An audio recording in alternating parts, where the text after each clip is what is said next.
प्रसिद्ध शिवमहापुराण कथाकार पूजनीय पंडित प्रदीपजी मिश्रा यांचे साईनगरीत भव्य स्वागत करण्यात आले। लक्ष्मीनगर चौक ते बसस्थानकापर्यंतच्या सर्व मार्गावर फुलांची उधळण करीत भगव्या मंगलमय हर हर महादेवचा जयघोषाने शिर्डी नगरी दुमदुमून गेली। पंडित प्रदीप मिश्रा महाराजांचे शिर्डीत 4:30 वाजता आगमन झाले। डॉक्टर सुजय विखे पाटील यांनी त्यांच्या गाडीचे सारथ्य केले। पूर्ण मार्ग भगव्या झेंड्यांनी फुलांच्या तोरणांनी सजवण्यात आला होता। महिलांनी डोक्यावर कलश घेऊन महाराजांच्या स्वागत सोहळ्यात उपस्थिती दाखवली। संपूर्ण परिसर भक्तिभावाने उजळून निघाला आहे।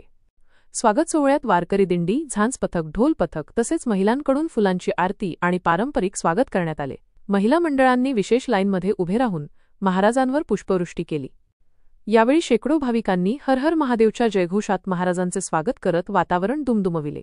लक्ष्मीनगर चौक ते बसस्थानक परिसरात आयोजित स्वागत मिरवणुकीत महिला, युवक व नागरिकांनी उत्साहाने सहभाग घेतले। पूजनीय प्रदीपजी मिश्रा यांचे विमानतळावर पालकमंत्री राधाकृष्ण विखे पाटील व डॉक्टर सुजय विखे पाटील यांच्यातर्फे स्वागत करण्यात आले। शिर्डी विमानतळावर पोहोचताच डॉक्टर सुजय विखे पाटील यांनी स्वतः कार चालवत महाराजांना विमानतळावरून स्वागतस्थळी आणले। या प्रसंगी नागरिकांनी जोरदार घोषणांनी महाराजांचे स्वागत केले। विजन प्लस न्यूजसाठी सायरा सय्यद, शिर्डी।